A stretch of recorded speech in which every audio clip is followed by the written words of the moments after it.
How much physical movement is appropriate for performing an art song? When you perform an opera aria with piano, you want to recreate as much movement in your face and in your body as you can, as there would have been if you were actually performing in the opera. But an art song is very different. There are a couple of reasons. First of all, art songs are designed to be close collaborations between the singer and the pianist. If I stand here, I can see Eric out of my peripheral vision. I still want to be communicating as much with my face and my body as I can, but I don't want to lose that contact. I can move around a little bit and I can kind of still see him. It's important for him to also be able to see me so that he knows when I'm breathing, so that he can see my mouth moving. This makes it possible for us to sync up our performances very, very closely without it being obvious that we're like looking at each other. But if I step a little bit too far forward, I can't see him anymore. And if I turn my back to him, then he can't see my mouth and he can't see me breathing anymore. So I still want to be able to create as much of the character as I can, but what I want to do is communicate as much as I can with my face and my voice and just a little bit of movement without losing that crucial contact with my collaborator. The other important reason to limit your movement when you're performing an art song is that what you want to communicate is an intimate, internal, emotional landscape to your audience. You want to draw them into the poetry and into your singing rather than delivering an action sequence. Too much movement will take away from that intimate performance of the poetry. Giovanni is working on an art song called When I Have Sung My Songs by Ernest Charles. Giovanni, why did you choose this song? I feel that it's a very beautiful, expressive love song, and that I'm able to really show my expression through it. And with a beautiful melody, and it's a very passionate song. And I feel like it really complements the text very well to bring out the passion in the words. Would you please just recite the text of the song for us? Sure. When I have sung my songs to you, I'll sing no more. 'Twould be a sacrilege to sing at another door. We've worked so hard to hold our dreams, just you and I. I could not share them all again. I'd rather die with just the thought that I'd loved so well, so true, that I could never sing again, that I could never sing again except to you. Thank you. What I'd like to do is have the two of you perform the first couple of lines of this song.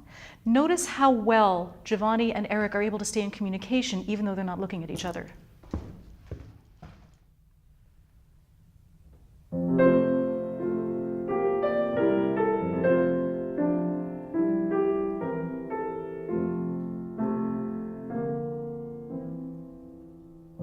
When I have sung my songs to you, I'll sing no more.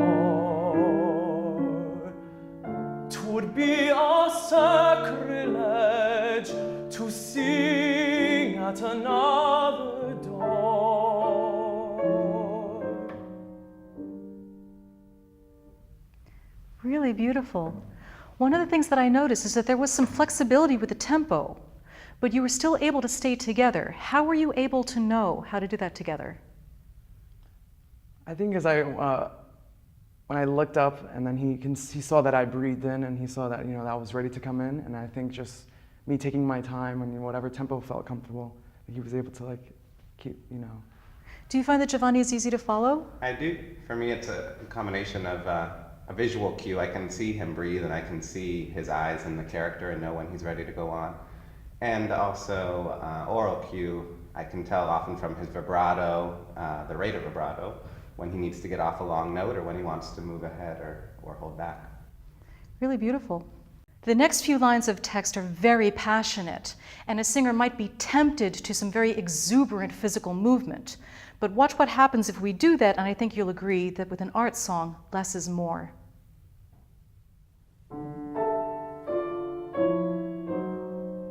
We've worked so hard to hold our dreams, just you and I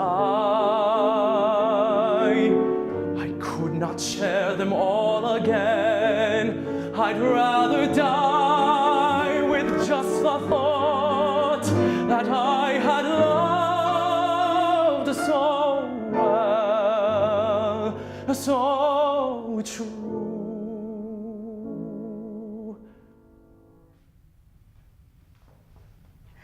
Now, see what happens if Giovanni really just trusts his face and his voice to communicate the intensity of the same text.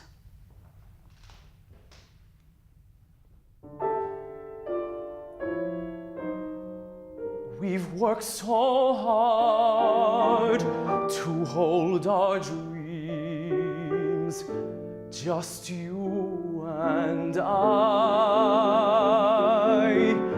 could not share them all again. I'd rather die with just the thought that I had loved so well, so true.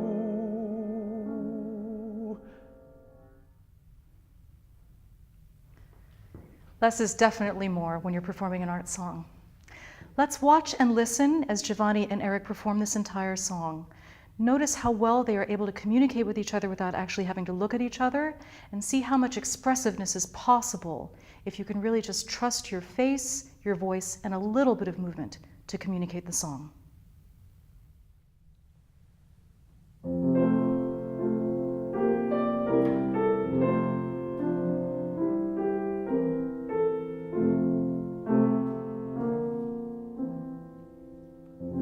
When I have sung my songs to you, I'll sing no more. 'Twould be a sacrilege to sing at another door. We've worked so hard to hold our dreams, just you and I could not share them all again. I'd rather die with just the thought that I had loved so well, so true, that I could never sing again, that I could never sing again, except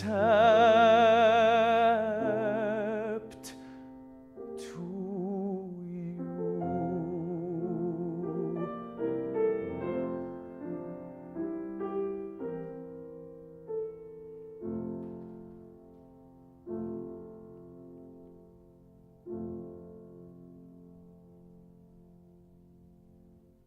When performing an art song, prioritize staying in close contact with your collaborative pianist and trust your voice and your face to do most of the communication for you. Now, there may be some art songs that inspire a little bit more movement, and that's fine. Just make sure that you stay within this area where you and your partner can always communicate very well with each other. Music for a While is a song by Henry Purcell that is a really good piece to work on for cultivating this kind of stillness in the performance of an art song. I'll post a score, and I invite you to learn this song and see just how grounded and still you can be while creating a hypnotic performance, just trusting your voice and your face to communicate the text.